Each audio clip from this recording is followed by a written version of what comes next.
देशव्यापी वक्फ संशोधन बिल का काउंटडाउन शुरू हो गया है।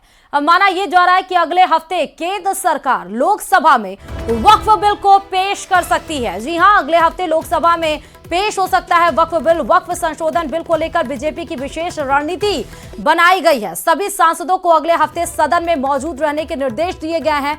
वक्फ बिल के विरोध में कई विपक्षी पार्टियां जुटे हुए हैं और कई विपक्षी पार्टियों की अगर बात करें तो विपक्षी पार्टियों के नेता एआईएमपीएलबी का वक्फ बिल के खिलाफ देशव्यापी प्रदर्शन है। आपको बता दें कि वक्फ संशोधन विधेयक जो 2024 और वक्फ जो विधेयक है 1995 ये पेश इसलिए किया गया था ताकि उसमें पारदर्शिता आ सके, ताकि उसमें सुधार हो सके, महिलाओं की भागीदारी उसमें बराबर की हो सके। इसको लेकर ही ये वक्फ संशोधन अधिनियम सरकार के द्वारा लाया गया था। लेकिन इसके खिलाफ आपने देखा किस तरह से, चाहे हम एआईएमपीएलबी के वक्फ बिल के खिलाफ देशव्यापी प्रदर्शन देख रहे हैं, यानी तमाम विपक्षी पार्टियों का इस पर रिएक्शन आया था। लेकिन अब ये खबर यही है कि इसको लेकर अब सरकार बहुत कुछ बड़ा करने जा रही है अगले हफ्ते।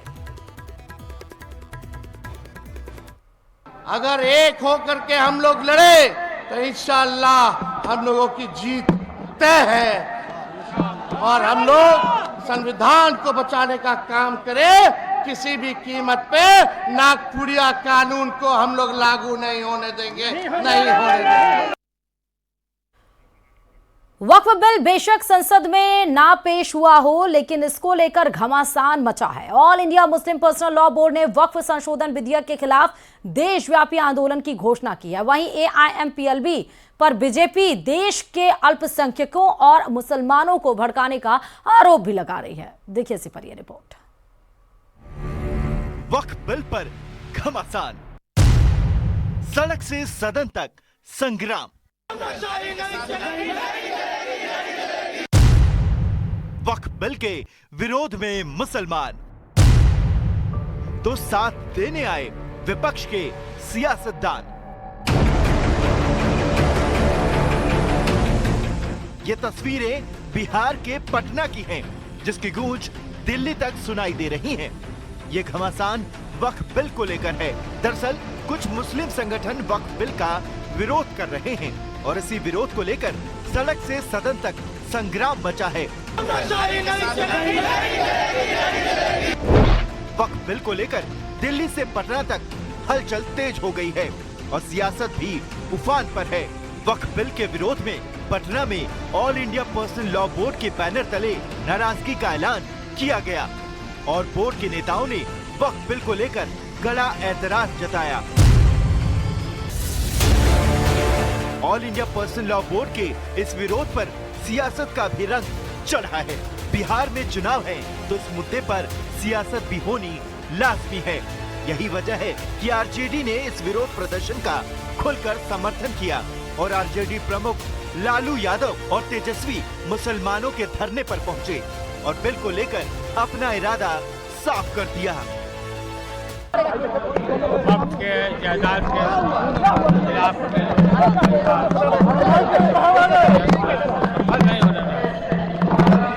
समर्थन कर रहे हैं वक्फ बिल का। केंद्र सरकार के साथ है, मोदी जी के साथ। हाँ, उन्हीं के साथ। जब इन्होंने कह दिया कि वक्फ बोर्ड का बिल जो लाया गया उसका विरोध कर रहे हैं तो एक ही बात कितनी बार पूछना है। सिर्फ सड़क पर ही नहीं, सदन में भी इस मुद्दे पर हंगामा बरपा। बिहार विधानसभा में वक्फ बिल के विरोध में नारेबाजी हुई और टेबल तक पलटने की कोशिश की गई। खैर, एक तरफ जहां मुस्लिम संगठनों ने वक्फ बिल को लेकर यलकार छेड़ दिया तो दूसरी तरफ विपक्ष के नेता इनके साथ हमदर्दी जताने में कोई कोर कसर नहीं छोड़ रहे हैं। लेकिन देखना ये होगा कि इनका विरोध सरकार पर कितना दबाव बना पाता है, क्योंकि सरकार ने साफ कर रखा है कि धर्म के नाम पर वक्फ की मनमानी नहीं चलेगी। वक्फ संशोधन बिल के खिलाफ मुस्लिम संगठनों के प्रदर्शन में आरजेडी अध्यक्ष लालू प्रसाद और तेजस्वी यादव पहुंचे। तेजस्वी यादव ने कहा कि सब लोग साथ होकर लड़ेंगे तो इंशाअल्लाह जीत हमारी होगी। इस पर बीजेपी के नेता निशाना साध रहे हैं। देखिए रिपोर्ट। आप सब लोगों का शुक्रिया। अगर एक होकर के हम लोग लड़े तो इंशाअल्लाह हम लोगों की जीत तय है। विधानसभा चुनाव को लेकर बिहार में सियासी बिसात बिछाई जा रही है। हर उस वर्ग और जाति पर दांव लगाया जा रहा है जो चुनाव में वोट दिला सके। तो ऐसे वर्ग भी राजनीतिक दलों पर दबाव बनाने में जुटे हैं। वक्फ संशोधन विधेयक 2024 के खिलाफ अपनी आवाज बुलंद करने के लिए all India Muslim personal law board और देश भर के प्रमुख धार्मिक सामाजिक मुस्लिम संगठनों के सदस्य पटना में जुटे। मुस्लिम संगठनों ने विरोध किया तो राजनीतिक दल भी उनकी सहानुभूति हासिल करने की कोशिश में जुट गए। आरजेडी अध्यक्ष लालू प्रसाद और तेजस्वी के साथ ही एआईएमआईएम के नेता एकजुटता दिखाने के लिए गर्दनीबाग पहुंचे। तेजस्वी ने कहा, आप एक कदम चलेंगे तो हम 10 कदम चलेंगे। सब लोग साथ होकर लड़ेंगे तो इंशाअल्लाह जीत हमारी होगी। आप लोग अगर एक कदम चलिएगा तो हम लोग 4 कदम चलने का काम करेंगे और इस कानून को रोकने का काम करेंगे। आप सब लोगों का शुक्रिया। अगर एक होकर के हम लोग लड़े तो इंशाअल्लाह हम लोगों की जीत तय है। तेजस्वी यादव के इंशाअल्लाह कहने पर बिहार का सियासी माहौल गर्मा गया है। बीजेपी ने इसे तेजस्वी यादव की दोहरी मानसिकता करार दिया। तेजस्वी जी, टीका मिटा के टोपी लगा लेना और टोपी लगाने के बाद इंशाअल्लाह करना। आपके कुछ दोस्त लोग कुछ दिन पहले नारा दे रहे थे कि भारत तेरे टुकड़े होंगे इंशाअल्लाह। अब आप भी उसी की जमात में शामिल हो चुके हैं। वैसे बता दें, बिहार में मुस्लिम वोट पर महागठबंधन के साथ एनडीए में शामिल जेडीयू और एलजेपी भी दावेदारी जताती है। पटना में मुस्लिम संगठनों के प्रदर्शन का मकसद जेडीयू और एलजेपी पर दबाव बनाना है और उसी वक्त संशोधन बिल के खिलाफ मुस्लिम संगठनों के प्रदर्शन में तेजस्वी ने इंशाअल्लाह कह के क्या बढ़त बनाने की कोशिश की है, ये भी सवाल है। न्यूज़ 18 के लिए पटना से रवि एस नारायण के साथ ब्यूरो रिपोर्ट।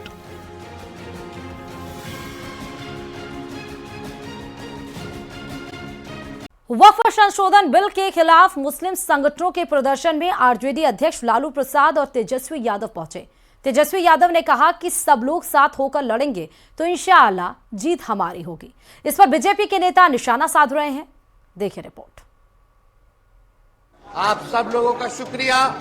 अगर एक होकर के हम लोग लड़े तो इंशाअल्लाह हम लोगों की जीत तय है। विधानसभा चुनाव को लेकर बिहार में सियासी बिसात बिछाई जा रही है। हर उस वर्ग और जाति पर दांव लगाया जा रहा है जो चुनाव में वोट दिला सके। तो ऐसे वर्ग भी राजनीतिक दलों पर दबाव बनाने में जुटे हैं। वक्फ संशोधन विधेयक 2024 के खिलाफ अपनी आवाज बुलंद करने के लिए all India Muslim personal law board और देश भर के प्रमुख धार्मिक सामाजिक मुस्लिम संगठनों के सदस्य पटना में जुटे। मुस्लिम संगठनों ने विरोध किया तो राजनीतिक दल भी उनकी सहानुभूति हासिल करने की कोशिश में जुट गए। आरजेडी अध्यक्ष लालू प्रसाद और तेजस्वी के साथ ही एआईएमआईएम के नेता एकजुटता दिखाने के लिए गर्दनीबाग पहुंचे। तेजस्वी ने कहा, आप एक कदम चलेंगे तो हम 10 कदम चलेंगे। सब लोग साथ होकर लड़ेंगे तो इंशाअल्लाह जीत हमारी होगी। आप लोग अगर एक कदम चलिएगा तो हम लोग 4 कदम चलने का काम करेंगे और इस कानून को रोकने का काम करेंगे। आप सब लोगों का शुक्रिया। अगर एक होकर के हम लोग लड़े तो इंशाअल्लाह हम लोगों की जीत तय है। तेजस्वी यादव के इंशाअल्लाह कहने पर बिहार का सियासी माहौल गर्मा गया है। बीजेपी ने इसे तेजस्वी यादव की दोहरी मानसिकता करार दिया। तेजस्वी जी, टीका मिटा के टोपी लगा लेना और टोपी लगाने के बाद इंशाअल्लाह करना। आपके कुछ दोस्त लोग कुछ दिन पहले नारा दे रहे थे कि भारत तेरे टुकड़े होंगे इंशाअल्लाह। अब आप भी उसी की जमात में शामिल हो चुके हैं। वैसे बता दें, बिहार में मुस्लिम वोट पर महागठबंधन के साथ एनडीए में शामिल जेडीयू और एलजेपी भी दावेदारी जताती है। पटना में मुस्लिम संगठनों के प्रदर्शन का मकसद जेडीयू और एलजेपी पर दबाव बनाना है और उसी वक्त संशोधन बिल के खिलाफ मुस्लिम संगठनों के प्रदर्शन में तेजस्वी ने इंशाअल्लाह कह के क्या बढ़त बनाने की कोशिश की है, ये भी सवाल है। न्यूज़ 18 के लिए पटना से रवि एस नारायण के साथ ब्यूरो रिपोर्ट।